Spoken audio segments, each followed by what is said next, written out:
Përshëndetje, Nisida. Kolegji i Gjykatës Kushtetuese me relator Sandër Becin dhe antare Sonila Betjan dhe Marsita Gjaferllarin pritet të mblidhet ditën e sotme dhe të vendosë lidhur me kërkesën e kryeministit të vendit zoti Edi Rama, që në thelb kundërshton vendimin e gjykatës së posaçme që ka pezulluar nga detyra zëvendës kryeministren dhe ministren e infrastrukturës dhe energjisë zonjën Belinda Balluku, e cila është e pandehur për tenderin 190 milion euro të tunelit të Llogaras, pasi sipas PAK ajo e ka paracaktuar këtë tender e po ashtu është në nënhetim për abuzim me tenderin loti 4, unaza e jashtme e Tiranës. Kolegji, sikur se thash, do të mblidhet ditën e sotme dhe pas diskutimesh do të vendos nëse do ta kaloj ose jo për shqyrtim në mbledhjen e gjyqtarëve. Sipas ligjit, ata duhet të shprehen me vendim ditën e sotme, pra nëse vendosin kalimin ose jo për shqyrtim të kësaj çështje, që në thelb ka 4 kërkesa. Së pari, kryeministri kërkon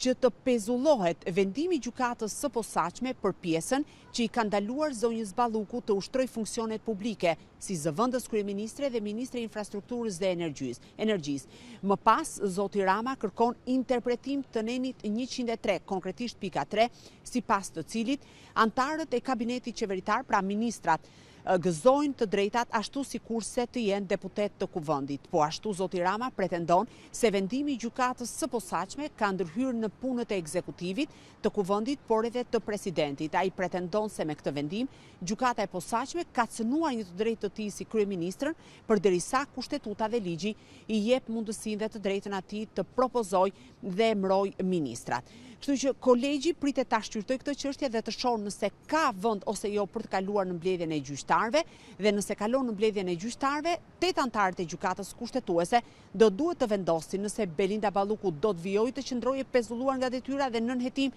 e pandehur nga SPAK, apo do të rikthehet në zyrën e saj. Sigurisht, kjo është një çështje që ka një interes mjaft të lartë publik dhe vendimi i ditës së sotme që me gjitha gjasat dhe sipas burimeve brenda gjykatës kushtetuese pritet të shpallet brenda orës 17 të ditës së sotme dhe më pas do të mësohet edhe për fatin e zonjës Balluku. Zëvendës kryeministre dhe ministre e infrastrukturës dhe energjisë Belinda Balluku, sikur se thash, është e pandehur zyrtarisht nga prokuroria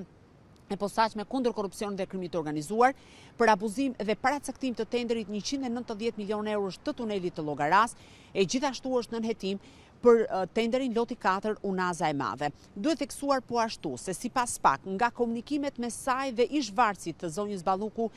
ish kreu e autoritetit rrugor shqiptar Evis Berberi, zonja Balluku e ka urdhëruar këtë të fundit të nxjerrë fituese ose të shpall fitues 2 kompani turke të bashkuara në një të vetme që kanë fituar edhe tenderin për tunelin e Llogaras, një tender që nga tenderi që ishte shpallur më herët, ju rrit vlera në mbi 50 milion euro. Po ashtu, sipas PAK, ka dyshime se zonja Balluku ka paracaktuar tenderin me vlerë 20 milion euro, loti 4, unaza e jashtme, ndërkohë që prokurorët e posaçëm janë duke hetuar për të tjera procedura tenderuese, të cilat ka dyshime që zonja Balluku të ketë ndikuar për paracaktimin e kompanive fituese.